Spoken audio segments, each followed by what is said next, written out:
গাজাকে বোমা মেরে চুরমার করে দিচ্ছে ইসরায়েলি প্রতিরক্ষা বাহিনী আইডিএফ। চারদিকে কেবল ধ্বংস আর ধ্বংস। হামাস নির্মূলে নামে চলছে এই ইসরায়েলি তাণ্ডব। তবে হামাস চুপচাপ বসে নেই, তারাও নাছোড়বান্দা। ঘোষণা করেছে ইসরায়েলের শেষ তারা দেখেই ছাড়বে। কোনোভাবেই গাজা ভূখণ্ডে ইসরায়েলি পরিকল্পনা বাস্তবায়ন হতে দেবে না তারা। এবার হামাস জানিয়েছে ইসরায়েলকে নাড়িয়ে দেওয়ার মতো সক্ষমতা এখনো তাদের আছে। তারা তেল আবিবের আগ্রাসনের কাছে কোনোভাবেই মাথা নোয়াবে না। এত ধ্বংসযজ্ঞের মধ্যে ইসরায়েলের আশদাদ ও আশকেলনে বেশ কয়েকটি রকেট নিক্ষেপ করেছে হামাস। তারপর সংগঠনটির অন্যতম মুখপাত্র জিহাদ তোহা আল জাজিরাকে দেওয়া সাক্ষাৎকারে এই দাবি করেছে তারা ইসরায়েলের বিপক্ষে লড়তে সর্বাত্মকভাবে তৈরি। সাক্ষাৎকারে জিহাদ বলেছেন ইসরায়েলি গণহত্যার বিরুদ্ধে আন্তর্জাতিক সম্প্রদায় নিষ্ক্রিয় ভূমিকা পালন করছে। তিনি বলেন ফিলিস্তিনে যুদ্ধাপরাধ করছে ইসরায়েল। দেশটির ফ্যাসিস্ট সরকার এই হত্যাযজ্ঞ চালাচ্ছে। এর বিরুদ্ধে প্রতিরক্ষার জন্যই আশদাদ ও আশকেলনে হামলা করা হয়েছে।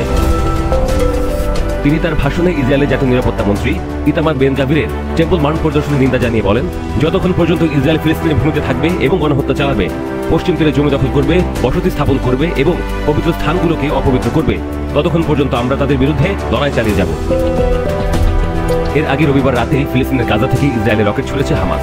ইসরায়েলের আশদাদ শহর লক্ষ্য করে এই রকেট ছোড়া হয়। এতে 3 জন আহত হয়েছেন। হামাসের সামরিক শাখা কাশিম ব্রিগেড হামলার সত্যতা নিশ্চিত করেছে। তারা বলেছে গাজা উপত্যকার নিরীহ ফিলিস্তিনিদের উপর ইসরায়েলি বর্বর হামলার জবাবে রকেট ছোড়া হয়েছে। ইসরায়েলের সেনাবাহিনী জানিয়েছে গাজা থেকে ইসরায়েল শহর লক্ষ্য করে ছোড়া 10টি রকেট শনাক্ত করেছে তারা, তবে বেশিরভাগই প্রতিহত করা হয়েছে। ইসরায়েলের সংবাদপত্র হারেটসের প্রতিবেদনে বলা হয়েছে আশকেলন ও গান ইয়াবনি শহরে রকেটের ধ্বংসাবশেষ পড়তে দেখা গেছে। এতে বেশ কিছু যানবাহন ক্ষতিগ্রস্ত হয়েছে, আহত হয়েছেন 3 জন।